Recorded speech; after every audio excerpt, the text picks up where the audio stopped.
नमस्कार, मैं हूं राज ठाकुर और आप देख रहे हैं हमारी खास पेशकश अमन पर आतंकी साया। एक समय था जब पंजाब की गिनती देश के सबसे ज्यादा आतंक प्रभावित राज्यों में की जाती थी, लेकिन फिर सरकार की सख्ती और लोगों में जागरूकता की वजह से इस पर पूरी तरह से अंकुश लगा था। लेकिन पिछले कुछ महीनों में जिस तरह से पंजाब में खालिस्तान के समर्थन में आवाजें बुलंद हुई, उसने यह सोचने पर मजबूर कर दिया कि क्या पंजाब पर एक मर्तबा फिर आतंक का साया मंडरा रहा है। क्या खालिस्तान समर्थकों ने एक बार फिर से अपनी जड़ें मजबूत कर ली है। क्या पंजाब में एक बार फिर से खून खराबे का दौर लौट रहा है। और ये सारे सवाल इसलिए उठ रहे हैं क्योंकि 4 दिन पहले तरनतारन में जिस बलविंदर सिंह संधू की हत्या क्षेत्रीय और नेशनल मीडिया की सुर्खियां बनी, वो कोई आम इंसान नहीं थे। बलविंदर सिंह जब तक जीवित रहे आतंकियों के लिए काल बने रहे। उनकी वीरता को देखते हुए उन्हें शौर्य चक्र से सम्मानित किया गया था। लेकिन 4 दिन पहले जिस तरीके से उनकी गोली मारकर हत्या कर दी गई, शक है इस हत्या के पीछे आतंकवादी संगठन का हाथ हो सकता है। ऐसे में सवाल है कि क्या एक बार फिर पंजाब पर आतंक का काला साया मंडराने लगा है।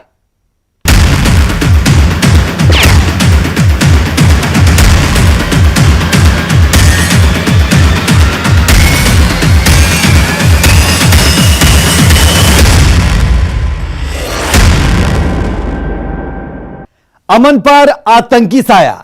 आतंकियों के लिए खौफ का दूसरा नाम रहे बलविंदर सिंह संधू की 4 दिन पहले गोलियों से भूनकर हत्या कर दी गई। हत्या का शक खालिस्तानी समर्थित आतंकियों पर है। हालांकि घटना के 4 दिन बीत जाने के बाद भी पुलिस के हाथ पूरी तरह से खाली है, तो वहीं परिवार अब बलविंदर सिंह की सुरक्षा को लेकर सवाल खड़े कर रहा है। क्या पंजाब में फिर से आतंकवाद का दौर आने वाला है? क्या पंजाब में खालिस्तान समर्थक अपनी जड़ें जमा रहा है? एक बार फिर से खून खराबे के दिन लौटने वाले। बलविंदर सिंह की हत्या के पीछे किसका हाथ? यह बेहद चिंता में डालने वाली बात है, जिसे लेकर पंजाब और केंद्र सरकार दोनों को सोचने की जरूरत है। 4 दिन पहले तरनतारन में बलविंदर सिंह संधू की हत्या के बाद लोगों में खौफ का माहौल है। हर किसी के मन में तरह तरह के सवाल हैं। जिन्होंने साल 1990 के दशक को अपनी आंखों से देखा है, वो ये सोचकर घबरा जाते हैं कि क्या फिर से वही दिन लौटने वाले हैं, जब दिन ढलते ही लोग घरों से निकलने में गुरेज करते थे। शाम हुई नहीं कि घरों की कुंडियां लग जाती थी। बूढ़े, बच्चे, महिलाएं सभी खुद को घरों में कैद कर लेते थे। पंजाब के वो 3 जिले जो सबसे ज्यादा आतंकवाद से प्रभावित थे, अमृतसर, गुरदासपुर और तरनतारन, यहां पुलिस भी अकेले निकलने से डरती थी। तरनतारन का एक ऐसा शख्स जिसकी वीरता की मिसाल पूरे देश में दी जाती थी, नाम था बलविंदर सिंह संधू। तरनतारन के रहने वाले बलविंदर सिंह संधू और उनका परिवार आतंकियों के लिए किसी काल से कम नहीं था। इस बात का अंदाजा आप ऐसे भी लगा सकते हैं कि आतंक के खिलाफ जारी संधू परिवार की लड़ाई से नाराज होकर आतंकियों ने साल 1990 से 91 के बीच संधू परिवार पर 16 बार हमला किया, जिसमें सबसे खतरनाक हमला 1990 के सितंबर महीने में हुआ। करीब 200 आतंकियों ने संधू के पूरे परिवार को उनके घर में ही घेर लिया। आतंकियों के खतरनाक प्लान को आप ऐसे समझिए कि बलविंदर सिंह संधू के घर को आने वाले रास्ते पर माइंस लगा दी गई ताकि मदद के लिए पुलिस ना पहुंच पाए। लेकिन कॉमरेड बलविंदर सिंह संधू अपनी पत्नी, भाई और उनकी पत्नी के साथ मिलकर करीब 5 घंटे तक आतंकवादियों से मुकाबला करते रहे और जब गोलियों का शोर समाप्त हुआ तो चारों पूरी तरह से सुरक्षित थे।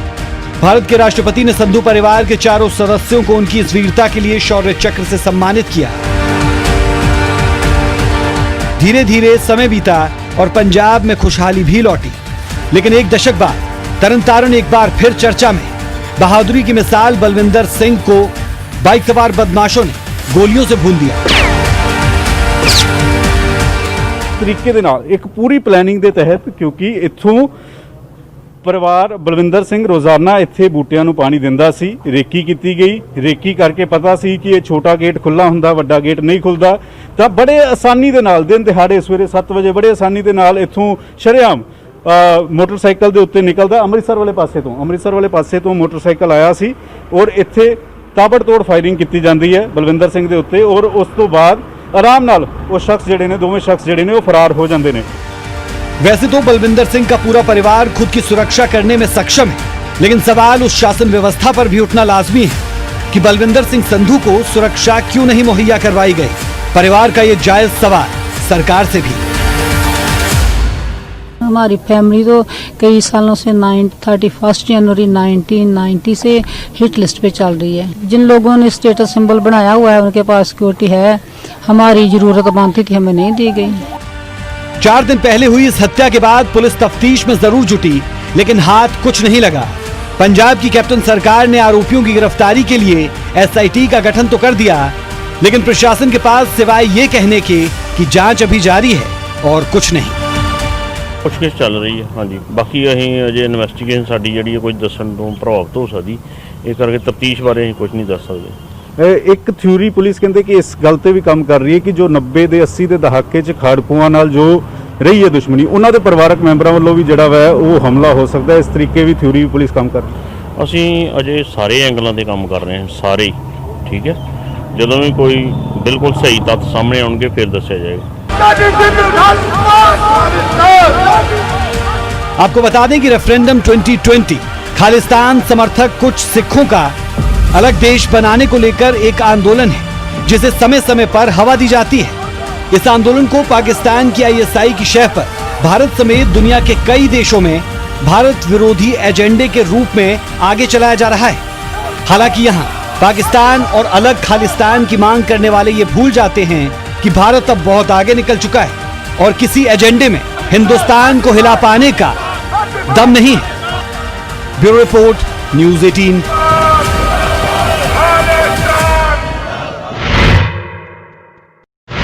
चलिए अब आपको बताते हैं कि आखिर बलविंदर सिंह संधू आतंकियों से कैसे निपटा करते थे। 90 के दशक में बलविंदर सिंह ने आतंकियों का मुकाबला करने के लिए अपने घर में बंकर बना लिया था। ग्राउंड जीरो पर पहुंचे हमारे संवाददाता पंकज कपाही आपको उसी बंकर की कहानी बता रहे हैं। ਅੱਜ ਅਸੀਂ ਤਰਨਤਾਰਨ ਦੇ ਭਿੱਖੀ ਪਿੰਡ ਦੇ ਵਿੱਚ ਮੌਜੂਦ ਹਾਂ ਔਰ ਇੱਥੇ ਇਸ ਕਰਕੇ ਮੌਜੂਦ ਹਾਂ ਕਿਉਂਕਿ ਕਾਮਰੇਡ ਬਲਵਿੰਦਰ ਸਿੰਘ ਇੱਕ ਅਜਿਹਾ ਪਰਿਵਾਰ ਜਿਨ੍ਹਾਂ ਨੇ 1990 ਦੇ ਦਹਾਕੇ ਦੇ ਵਿੱਚ ਪੂਰੇ ਪਰਿਵਾਰ ਨੇ ਖਾੜਕੂਆਂ ਦੇ ਨਾਲ ਲਗਾਤਾਰ ਮੋਰਚਾਬੰਦੀ ਕਰੀ ਰੱਖੀ ਔਰ ਖਾੜਕੂ ਕਈ ਵਾਰ ਇਸ ਪਰਿਵਾਰ ਦੇ ਉੱਤੇ ਹਮਲਾ ਕਰਦੇ ਸੀਗੇ, ਲੇਕਿਨ ਬਲਵਿੰਦਰ ਸਿੰਘ ਕਦੀ ਹਾਰ ਨਹੀਂ ਮੰਨਦੇ ਸੀ ਔਰ ਲਗਾਤਾਰ ਪੁਲਿਸ ਨਾਲ ਹੋਵੇ ਜਾਂ ਨਾ ਹੋਵੇ ਬਲਵਿੰਦਰ ਸਿੰਘ ਲਗਾਤਾਰ ਖਾੜਕੂਆਂ ਦਾ ਮੁਕਾਬਲਾ ਕਰਦੇ ਸੀਗੇ ਔਰ ਜੋ ਖਾਲਿਸਤਾਨੀ ਵਿਚਾਰਧਾਰਾ ਸੀ ਉਸ ਦੇ ਖਿਲਾਫ ਬਲਵਿੰਦਰ ਸਿੰਘ ਨੇ ਇਸੇ ਘਰ ਦੇ ਵਿੱਚ ਜਿਹੜੇ ਬਲਵਿੰਦਰ ਸਿੰਘ ਹੋਰਾਂ ਨੇ ਮੋਰਚੇ ਲਗਾਏ ਹੋਏ ਸੀਗੇ ਔਰ ਇਸੇ ਘਰ ਦੇ ਵਿੱਚ ਲਗਾਤਾਰ ਖਾੜਕੂਆਂ ਵੱਲੋਂ ਜਿਹੜੇ ਨੇ ਉਹ ਹਮਲੇ ਹੁੰਦੇ ਸੀਗੇ। ਕਿਸ ਤਰੀਕੇ ਦੇ ਨਾਲ ਬਲਵਿੰਦਰ ਸਿੰਘ ਉਹਨਾਂ ਖਾੜਕੂਆਂ ਦਾ ਮੁਕਾਬਲਾ ਕਰਦੇ ਸੀਗੇ ਜਦੋਂ ਇਸ ਪਿੰਡ 'ਚ ਬਹੁਤ ਸਾਰੇ ਅਜਿਹੇ ਘਰ ਸੀਗੇ ਜੋ ਖਾੜਕੂਆਂ ਦੇ ਡਰ ਕਰਕੇ ਛੱਡ ਕੇ ਜਾ ਚੁੱਕੇ ਸੀਗੇ, ਬਹੁਤ ਸਾਰੇ ਅਜਿਹੇ ਪਰਿਵਾਰ ਸੀਗੇ ਜੋ ਅੰਮ੍ਰਿਤਸਰ ਸ਼ਿਫਟ ਹੋ ਚੁੱਕੇ ਸੀਗੇ, ਬਹੁਤ ਸਾਰੇ ਅਜਿਹੇ ਪਰਿਵਾਰ ਸੀਗੇ ਜੋ ਕੁਝ ਵੀ ਬੋਲਣ ਤੋਂ ਡਰਦੇ ਸੀਗੇ। ਲੇਕਿਨ ਬਲਵਿੰਦਰ ਸਿੰਘ ਇੱਕ ਅਜਿਹੀ ਸ਼ਖਸੀਅਤ ਜਿਸ ਦੀ ਬਹਾਦਰੀ ਦੀ ਵਜ੍ਹਾ ਕਰਕੇ ਪਰਿਵਾਰ ਦੇ 4 ਮੈਂਬਰਾਂ ਨੂੰ ਰਾਸ਼ਟਰਪਤੀ ਵੱਲੋਂ ਸਭ ਤੋਂ ਵੱਡਾ ਪੁਰਸਕਾਰ ਜਿਹੜਾ ਵਾ ਉਹ ਦਿੱਤਾ ਗਿਆ। ਔਰ ਇਸ ਵੇਲੇ ਮੇਰੇ ਨਾਲ ਬਲਵਿੰਦਰ ਸਿੰਘ ਦੇ ਪਰਿਵਾਰਕ ਮੈਂਬਰ ਨੇ ਜਿਨ੍ਹਾਂ ਨੇ ਮੁਕਾਬਲੇ ਕੀਤੇ ਉਸ ਵੇਲੇ ਖਾੜਕੂਆਂ ਦੇ ਨਾਲ, ਉਹਨਾਂ ਨਾਲ ਗੱਲਬਾਤ ਕਰਾਂਗੇ, ਉਹਨਾਂ ਤੋਂ ਪੁੱਛਾਂਗੇ ਕਿ ਉਸ ਵੇਲੇ ਇਸ ਘਰ ਦੇ ਵਿੱਚ ਬਲਵਿੰਦਰ ਸਿੰਘ ਔਰ ਤੁਸੀਂ ਰਹਿੰਦੇ ਸੀਗੇ ਔਰ ਜਦੋਂ ਖਾੜਕੂ ਆਉਂਦੇ ਸੀਗੇ ਕਿਵੇਂ ਮੁਕਾਬਲਾ ਜਿਹੜਾ ਉਹ ਕੀਤਾ ਜਾਂਦਾ ਸੀ। ਜਦੋਂ 90 ਦੇ ਵਿੱਚ ਜਿਹੜੀ ਇਹ ਬਿਲਡਿੰਗ ਆ ਇਹਦਾ ਜਿਹੜਾ ਉੱਪਰਲਾ ਹਿੱਸਾ ਆ ਤੀਸਰੀ ਮੰਜ਼ਿਲ ਆ ਉਹ ਰਿਮੂਵ ਕਰ ਦਿੱਤੀ ਜਾ ਚੁੱਕੀ ਹੈ ਉੱਥੋਂ। ਜਿਹੜੇ ਮੇਨ ਮੋਰਚੇ ਹੁੰਦੇ ਸੀ ਉਹ ਉਸ ਬਿਲਡਿੰਗ ਦੇ ਵਿੱਚ ਹੁੰਦੇ ਸੀ। ਇਸ ਤੋਂ ਇਲਾਵਾ ਜਿਹੜੀ ਬਿਲਡਿੰਗ ਬਚੀ ਆ ਜਿਹੜੀ ਇਹ ਆਪਾਂ ਸਾਹਮਣੇ ਦੇਖ ਰਹੇ ਆ ਇਹਦੇ ਵਿੱਚ ਵੀ ਜਿਹੜੇ ਹੋਲਸ ਬਣਾ ਕੇ ਰੱਖੇ ਹੋਏ ਸੀ ਜਿਹੜੇ ਮੋਰਚਾਬੰਦੀ ਵਾਸਤੇ ਜਿਹੜੇ ਅੰਦਰੋਂ ਫਾਇਰ ਕਰਨ ਵਾਸਤੇ, ਤੇ ਉਹ ਇਸ ਤਰੀਕੇ ਨਾਲ ਤਿਆਰ ਕੀਤੇ ਗਏ ਸੀ ਕਿ ਜਿਹੜੀ ਬਾਹਰੋਂ ਆਉਣ ਵਾਲੀ ਗੋਲੀ ਆ ਉਹ ਸਾਨੂੰ ਹਿੱਟ ਨਾ ਕਰ ਸਕੇ ਤੇ ਅਸੀਂ ਉਹਨਾਂ ਦਾ ਮੁਕਾਬਲਾ ਕਰ ਸਕੀਏ। ਜਿਹੜੇ ਉਹ 2 ਹੋਲੇ ਜਿਹੜੇ ਪੁਰਾਣੇ ਆ ਇਹ ਜਿਹੜੀ ਬਿਲਡਿੰਗ ਦੇ ਵਿੱਚ ਨਜ਼ਰ ਆ ਰਹੇ ਆ ਅਜੇ ਵੀ, ਜਿਹੜੇ ਸਾਹਮਣੇ ਵਾਲੀ ਦੀਵਾਰ ਦੇ ਆ ਉਹ ਬੰਦ ਕਰ ਦਿੱਤੇ ਗਏ ਆ। ਉਹ ਜਦੋਂ ਵੀ ਹਮਲਾ ਸ਼ੁਰੂ ਹੁੰਦਾ ਸੀ ਉਹ ਲਾਈਟ ਨੂੰ ਕੱਟ ਆਫ ਕਰਦੇ ਸੀ ਕਿਉਂਕਿ ਜਿਹੜੇ ਇਨਫੋਰਮੇਸ਼ਨ ਟੈਕਨੋਲੋਜੀ ਦੇ ਇਹ ਸੋਰਸੇਜ ਨਹੀਂ ਸੀ ਉਦੋਂ। ਦੂਸਰਾ ਜਿਹੜਾ ਲਾਈਟ ਆ ਉਹ ਇਨਵਰਟਰਸ ਵਗੈਰਾ ਨਹੀਂ ਸੀ ਤੇ ਉਹ ਆਪਣੇ ਆਉਣ ਤੋਂ ਪਹਿਲਾਂ ਜਿਹੜੇ ਲਾਈਟ ਆ ਉਹ ਕੱਟ ਆਫ ਕਰ ਦਿੰਦੇ ਸੀ। 42 ਤੋਂ ਜ਼ਿਆਦਾ ਹਮਲੇ ਖਾੜਕੂਆਂ ਦੇ ਨਾਲ ਹੋਏ, 42 ਤੋਂ ਜ਼ਿਆਦਾ ਵਾਰ ਮੋਰਚਾਬੰਦੀ ਕੀਤੀ ਗਈ। ਇੱਕ ਸਮਾਂ ਅਜਿਹਾ ਸੀ ਕਿ ਜਦੋਂ 200 ਅੱਤਵਾਦੀਆਂ ਨੇ ਘੇਰ ਲਿੱਤਾ, ਇਸੇ ਜਗ੍ਹਾ ਤੇ ਘੇਰਿਆ ਸੀਗਾ ਔਰ ਕਿਸ ਤਰੀਕੇ ਦੇ ਨਾਲ ਉਸ ਵੇਲੇ ਘੇਰਿਆ ਸੀ ਔਰ ਮੁਕਾਬਲਾ ਕਿਵੇਂ ਕੀਤਾ? ਡਰ 30 ਸੀਗਾ? ਸਤੰਬਰ 1990 ਦੀ ਰਾਤ ਸੀ ਜੀ। ਰਾਤ ਲਗਭਗ 9 ਵਜੇ ਬਿਜਲੀ ਜਿਹੜੀ ਆ ਉਹ ਕੱਟ ਆਫ ਕਰ ਦਿੱਤੀ ਗਈ। ਉਸ ਤੋਂ ਬਾਅਦ ਜਿਹੜੇ ਸਾਡੇ ਘਰ ਦੇ ਚਾਰੇ ਪਾਸਿਆਂ ਤੋਂ ਉਸ ਸਮੇਂ ਕੁੱਤੇ ਬਹੁਤ ਹੁੰਦੇ ਸੀ, ਆਵਾਰਾ ਕੁੱਤੇ, ਉਹਨਾਂ ਦੀ ਜਿਹੜੀ ਭੌਂਕਣ ਦੀ ਆਵਾਜ਼ ਆ ਉਹ ਚਾਰਾਂ ਪਾਸਿਆਂ ਤੋਂ ਸਾਡੇ ਘਰ ਵੱਲ ਨੂੰ ਲਗਾਤਾਰ ਜਿਹੜੀ ਤੁਰਦੀ ਆਉਂਦੀ ਨਜ਼ਰ ਆਈ। ਫਿਰ ਉਹਨਾਂ ਨੇ ਇੱਕ ਕੋਡ ਸਾਈਨ ਰੱਖਿਆ ਸੀ ਕਿ ਉਹ ਅਟੈਕ ਕਰਨ ਤੋਂ ਪਹਿਲਾਂ ਜਦੋਂ ਫਾਇਰਿੰਗ ਸ਼ੁਰੂ ਕਰਨੀ ਸੀ, ਉਹ ਜਿਹੜਾ ਉਹਨਾਂ ਦਾ ਮੇਨ ਲੀਡਰ ਹੁੰਦਾ ਸੀ ਉਹ ਅਸਾਲਟ ਦੇ 2 ਫਾਇਰ ਕਰਦਾ ਸੀ। ਜਿਹੜੀ ਅਸਾਲਟ ਦੀ ਵਾਲੀਅਮ ਪੈਦਾ ਹੁੰਦੀ ਆ ਉਹਦੀ ਜਿਹੜੀ ਆਵਾਜ਼ ਆ ਉਹ ਇੱਕ ਡਿਫਰੈਂਟ ਕਿਸਮ ਦੀ ਆ। ਉਸ ਤੋਂ ਬਾਅਦ ਜਦੋਂ ਉਹ ਫਾਇਰ ਹੋਏ ਉਸ ਤੋਂ ਬਾਅਦ ਅਟੈਕ ਸ਼ੁਰੂ ਹੋ ਗਿਆ। ਉਹ ਚੱਲਿਆ, ਲਗਭਗ ਸਾਰੀ ਰਾਤ ਚੱਲਦਾ ਰਿਹਾ। ਹਰ ਕਿਸਮ ਦੇ ਹਥਿਆਰ ਉਹਦੇ 'ਚ ਵਰਤੇ ਗਏ, ਜਿਸ ਤਰ੍ਹਾਂ ਰਾਕਟ ਲਾਂਚਰ, 3 ਰਾਕਟ ਲਾਂਚਰ ਦਾਗੇ ਗਏ, GPM ਦੀ ਵਰਤੋਂ ਕੀਤੀ ਗਈ, ਅਸਾਲਟ ਦੀ ਵਰਤੋਂ ਕੀਤੀ ਗਈ। ਇਸ ਤੋਂ ਇਲਾਵਾ ਜਿਹੜਾ ਸਾਰੇ ਘਰ ਨੂੰ ਆਉਣ ਵਾਲੇ ਸਾਰੇ ਰਸਤੇ ਉਹਨਾਂ ਦੇ ਵਿੱਚ ਐਂਟੀ ਟੈਂਕ ਜਿਹੜੀਆਂ ਮਾਈਨਸ ਆ ਉਹਨਾਂ ਨੇ ਇੰਸਟਾਲ ਕੀਤੀਆਂ ਕਿ ਜੇ ਕੋਈ ਪੁਲਿਸ ਪਾਰਟੀ ਆਉਂਦੀ ਆ ਤੇ ਉਹਨਾਂ ਨੂੰ ਉਹਨਾਂ ਬਰੂਦੀ ਸਰੰਗਾਂ ਨਾਲ ਉਡਾਇਆ ਜਾ ਸਕੇ। 200 ਖਾੜਕੂਆਂ ਨੇ, ਅੱਤਵਾਦੀਆਂ ਨੇ ਉਸ ਵੇਲੇ ਚਾਰੋਂ ਪਾਸੋਂ ਘੇਰ ਲਿਆ ਸੀ। ਉਦੋਂ ਇਹ ਬਹੁਤ ਘੱਟ ਘਰ ਹੁੰਦੇ ਸੀਗੇ। ਉਸ ਵੇਲੇ ਕਿਸ ਤਰੀਕੇ ਦੇ ਹਥਿਆਰ ਤੁਹਾਡੇ ਕੋਲ ਹੁੰਦੇ ਸੀਗੇ ਔਰ ਜਦੋਂ ਚਾਰੋਂ ਪਾਸੋਂ ਘੇਰਾ ਪੈ ਜਾਂਦਾ ਸੀ, ਕਿਉਂਕਿ ਇਹ ਵੀ ਘਰ ਉਹ ਜ਼ਿਆਦਾ ਮਜ਼ਬੂਤ ਨਹੀਂ ਹੈ, ਤਾਂ ਕਿਵੇਂ ਫਿਰ ਮੁਕਾਬਲਾ ਜਿਹੜਾ ਉਹ ਕੀਤਾ ਜਾਂਦਾ ਸੀ ਔਰ ਘਰ ਦੇ ਵਿੱਚ ਕਿੰਨੇ ਬੰਦੇ ਸੀਗੇ ਜਿਹੜੇ ਮੁਕਾਬਲੇ ਉਸ ਵੇਲੇ ਕਰਦੇ ਸੀ? ਹਥਿਆਰ ਕਿਹੜੇ ਹੁੰਦੇ ਸੀ? ਸਾਡੇ ਕੋਲ 303 ਰਾਈਫਲ ਜੀ ਜਿਹੜੀਆਂ ਅੰਗਰੇਜ਼ ਦੇ ਜ਼ਮਾਨੇ ਤੋਂ ਯੂਜ਼ ਕੀਤੀਆਂ ਜਾ ਰਹੀਆਂ। ਇਸ ਤੋਂ ਇਲਾਵਾ 2 SLR ਜੀ। ਤੇ ਜਿਹੜੀ ਲੜਾਈ ਹੁੰਦੀ ਆ ਤਾਂ ਨਾ ਤੇ ਬਾਡੀ ਦੀ ਹੁੰਦੀ, ਕੋਈ ਬਾਡੀ ਬਿਲਡਰ ਜਿਹੜਾ ਉਹ ਵਧੀਆ ਲੜਾਈ ਨਹੀਂ ਦੇ ਸਕਦਾ ਜੰਗ ਦੇ ਮੈਦਾਨ 'ਚ। ਇਹ ਦਿਲ ਦੀ ਲੜਾਈ ਹੁੰਦੀ ਆ। ਉਹ ਹਥਿਆਰ ਤੇ ਸਾਡੇ ਕੋਲ ਏਡੇ ਵਧੀਆ ਨਹੀਂ ਪਰ ਅਸੀਂ ਲੜਾਈ ਦਿੱਤੀ। ਦੂਸਰੀ ਗੱਲ ਇਹ ਹੈ ਕਿ ਜਿਹੜਾ ਉਹਨਾਂ ਵੱਲੋਂ ਮੇਨ ਅਸਲਾ ਯੂਜ਼ ਕੀਤਾ ਜਾਂਦਾ ਸੀ, ਜਿਹੜਾ ਸਭ ਤੋਂ ਖਤਰਨਾਕ ਸੀ, ਉਹ ਰਾਕਟ ਲਾਂਚਰ ਸੀ। ਇਹ ਰਾਕਟ ਲਾਂਚਰ ਦੀ ਖਾਸੀਅਤ ਇਹ ਆ ਕਿ ਉਹਦਾ ਉਹਦਾ ਧਮਾਕਾ ਆ ਉਹਦੇ ਵਿੱਚ ਕੋਈ ਕੰਕਰਾਂ ਨਹੀਂ ਹੁੰਦੀਆਂ, ਉਹ ਨੁਕਸਾਨ ਨਹੀਂ ਕਰਦਾ। ਇਸ ਗੱਲ ਦੀ ਸਾਨੂੰ ਜਾਣਕਾਰੀ ਸੀ।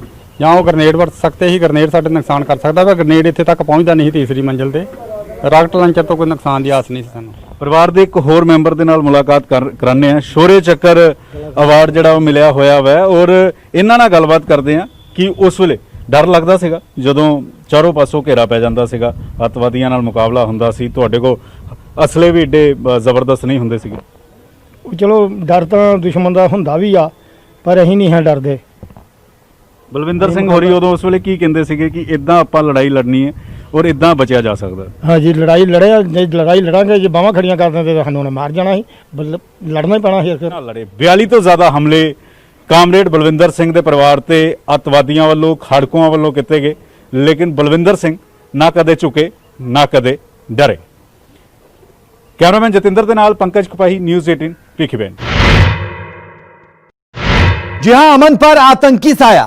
पिछले कुछ महीनों में खालिस्तान की मांग को लेकर चंडीगढ़ और प्रदेश के कई जिलों में नारे और पोस्टर मिले हैं, जिससे इतना तो साफ है कि पाकिस्तान की शह पर भारत में अशांति फैलाने की बड़ी साजिश रची जा रही है। लेकिन सरकार ने भी साफ कर दिया है कि देश विरोधी ताकतों से निपटने में कोई कोर कसर नहीं छोड़ी जाएगी।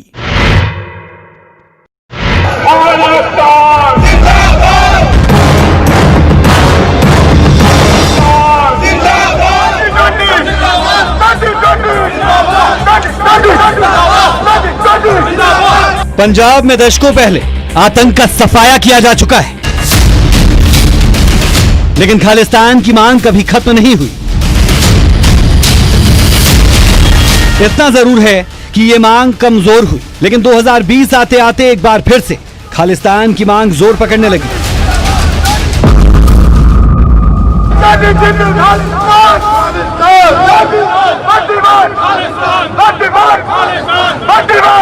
विदेशी सरजमी का भारत के खिलाफ इस्तेमाल करने वाले रेफरेंडम 2020 को लेकर सक्रिय हो गए और भारत की अखंडता, एकता के दुश्मनों के साथ मिलकर पंजाब में अशांति फैलाने का षड्यंत्र करने लगे।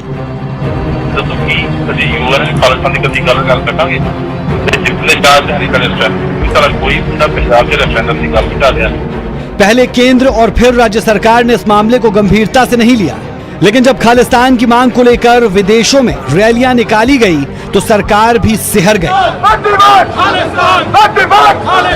रेफरेंडम 2020 ਦੀ ਗੱਲ ਹੁੰਦੀ ਹੈ। अमेरिका से Khalistan group the Sikh for justice मुहिम चला रहा गुरपतवंत सिंह पन्नू अपने मंसूबों को पूरा करने के लिए पंजाब में किसी भी हद तक जाने को तैयार है।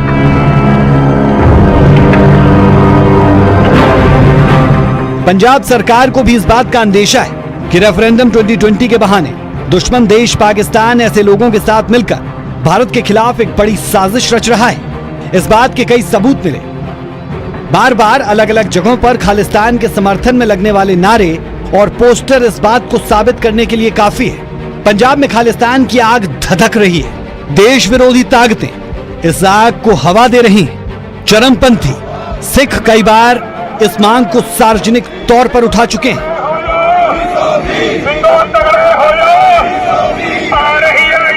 गायब हुए 328 पावन स्वरूपों के मामले में इंसाफ के लिए श्रोमणी अकाली दल की ओर से अकाल तख्त साहिब पर की गई अरदास के बाद भी खालिस्तान जिंदाबाद के नारे लगे।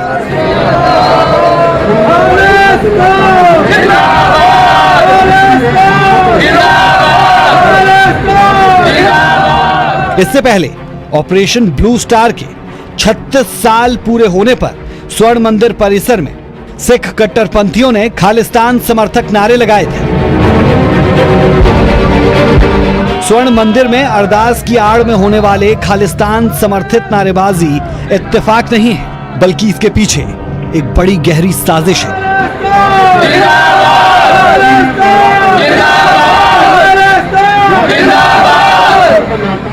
वो साजिश हिंदुस्तान को तोड़ने की, आतंक का काला दौर वापस लाने की, शांति अमन पसंद पंजाब में भाईचारा बिगाड़ने की है।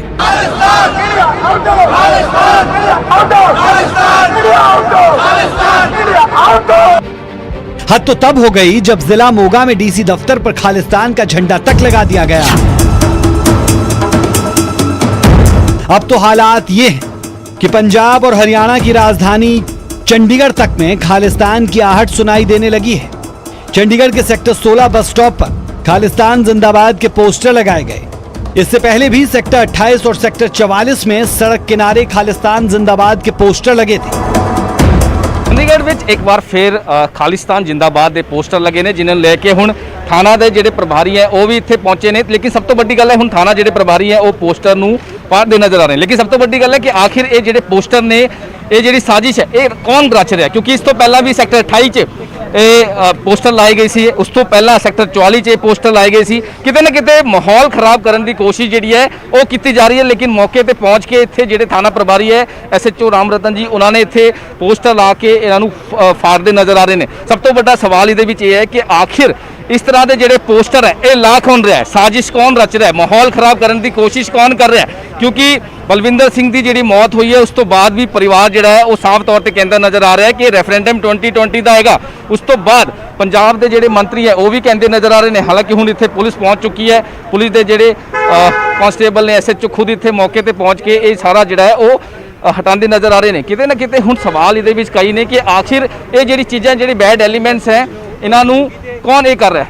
सर ਜਿਹੜੇ इंचार्ज ने वो इतने पहुंचे नहीं थे, उन्होंने इतने आड़ के हालांकि किसी भी तरह की कोई गलबात करती नहीं जा, लेकिन माहौल कौन खराब कर रहा है? इस तरह की जी चीज़ा है वो कौन कर रहा है? ये सब तो बड़ा सवाल ये है कि आखिर ये जी चीज़ा ये कर कौन रहा है? क्योंकि हुण पुलिस इन्वेस्टिगेशन करने की गल कर रही है कि आखिर चंडीगढ़ में लगातार इस तरह के जोड़े पोस्टर है वो ला कौन रहा है? खराब करने की जो माहौल है वो कोशिश कौन कर रहा है? ये सब तो बड़ा सवाल ये आता है कि आखिर पंजाब में किस तरह का आगे आने वाला टाइम च साजिश या फिर चंडीगढ़ जी आप गल करिए पौश एरिया है, पौश एरिया इस तरह का जो पोस्टर लगना एक बड़ी गल है। पहला भी सेक्टर 44 फिर 28 फिर इस तरह का सेक्टर 16 च पोस्टर लगना हुण किते ना किते इन्वेस्टिगेशन करने की लोड़ है। देखो पंजाब परमात्मा मेहर रखे, पंजाब में नज़र लगती जा रही है, बहुत चंगा माहौल नहीं होने दिया, सो रब मेहर करे। कैबिनेट मंत्री तृप्त बाजवा का बयान, उनका डर और खालिस्तान समर्थित पोस्टर, नारेबाजी, इस सब के बीच कॉमरेड बलविंदर सिंह की हत्या। क्या वाकई पंजाब के हालात बिगड़ रहे हैं? कौन है जो पंजाब में भय का माहौल बना रहा है? खून खराबा कर क्या लोगों को भयभीत करने की साजिश हो रही है? Bureau report, news 18।